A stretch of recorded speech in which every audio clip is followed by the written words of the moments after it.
Well, hey, Blue Marble Riders. I find myself on my way home today. Did a little bit of reading at lunchtime today, my little break, and found that the European Motor Show was on, EICMA.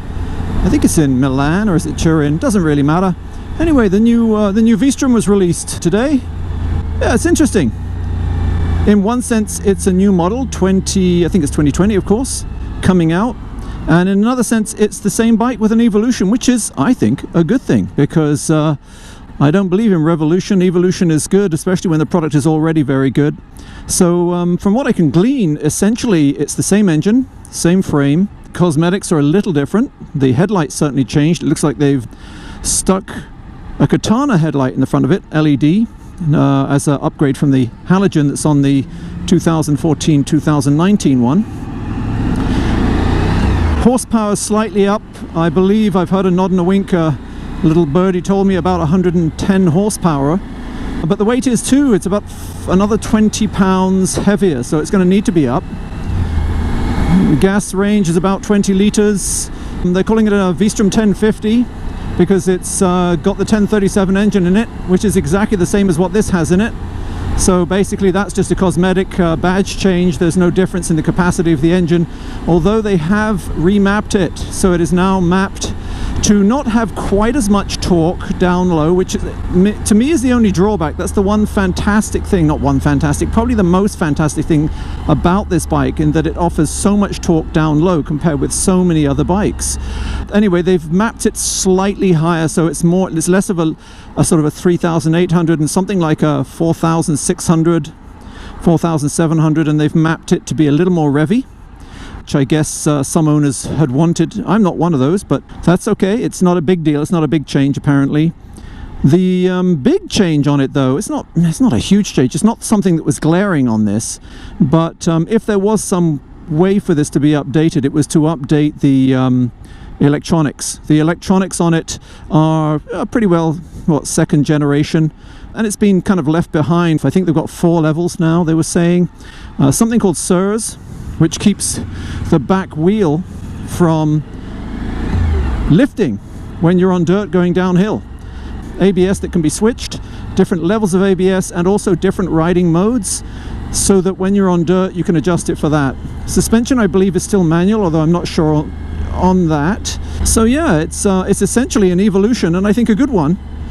Most of the points, I wouldn't have touched the engine myself. Maybe up the horsepower if you want to, but I wouldn't have touched where it revved out. Maybe in order to squeeze the extra 10 horse, they kind of have to up the rev range, up the power delivery on the rev range to do that. Who knows? Going to be fascinating to find out. I know I'm going to get a ride on one probably in the spring. My local dealer's really good about that, so I'll get my leg over one, take it out, and give an official verdict. And that kind of brings me on to something about the channel, which is pretty amazing. You know, I did the, if any of you who are regulars know, I did the review on this V-strom 2014, the 4 25,000 kilometer review, and I did that, and they take a lot of work to do those things. I kind of script them. I spend a lot of time thinking and researching and how I'm going to present this, so I don't do them that often. Usually my motorcycle reviews garner a lot of attention. The Kawasaki's up to 37k now. Suzuki was lumbering after 2 months at about 3k, not doing a great deal. And then last weekend, I've never seen anything like it. My phone went nuts. I started to get updates that people were subscribing here, there, and everywhere. And I went online and took a look. And my subs, well, first of all, the views changed from 3,000, 3.5k. They're in a week they've gone up to 14k, which is stunning for me. It may not be for those huge, great big motor vloggers like Royal Jordanian or 44 Teeth. It's the TMF. It's pittance for those guys, but for some small little vlogger like me, that is unbelievable. So I guess what I'm thinking is, one, thanks to everybody for the positive feedback has been overwhelming, and also thanks very, very much for subbing, all you new subs and people. I will try to, it's obvious to me that you want more of those, you want more reviews, and I will try to endeavor to do my best to get you some of those reviews. But yeah, just a big thanks. I'm quite stunned. I guess what I'm going to ask you is, where did you click? What was it that attracted you to that video? How come that video for me went viral in a week? My subs just took off, absolutely took off. So much I just can't believe it. I basically had to shut my phone off for a week, and that video is up to 14k. It's done basically 10.5k in a week, which is not huge when you look at the massive motor vloggers out there, but it's not bad. I mean, it's very good for me. Previous to that, the Kawasaki Z900 was the go-to video for me, but it's unbelievable to me how many people are interested in the V-strom.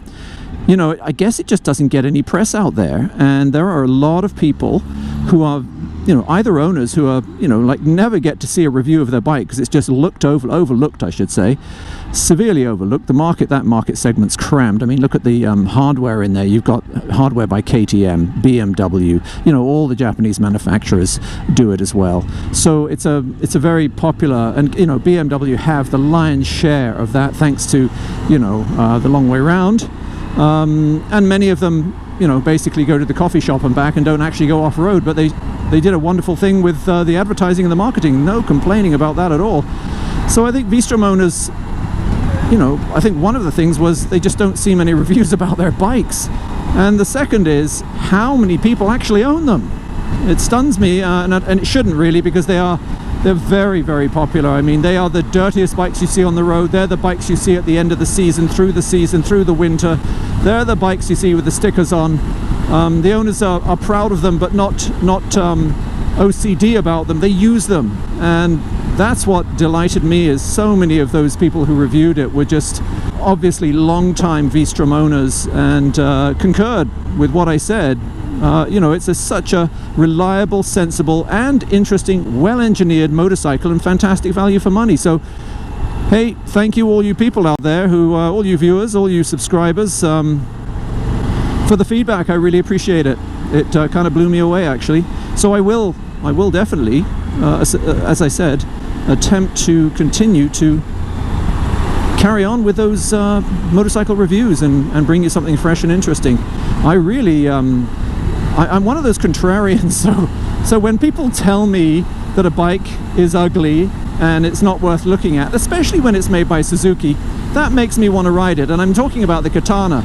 A lot of people say they hate the Katana, but I would like to take it for a ride and give that one a shot. So that's certainly going to come up in the near future. I'm hoping spring, something like that, you know, that'd be great. Okay, it's getting late.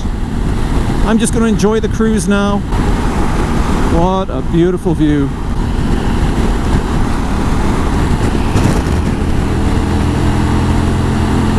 Okay, Blue Marble Riders, thank you very much for tuning in, and until next time, this is the Blue Marble Rider, out. Once again, thanks for watching, everyone. If this is the first time you've watched, please consider subscribing. I do product reviews, motorcycle reviews, off-road and on-road vlogs, as well as tours. Don't forget to follow me on social media, that's Instagram, Facebook and Twitter, and to like, and especially, I'm begging you here folks, subscribe. This is the Blue Marble Rider, out.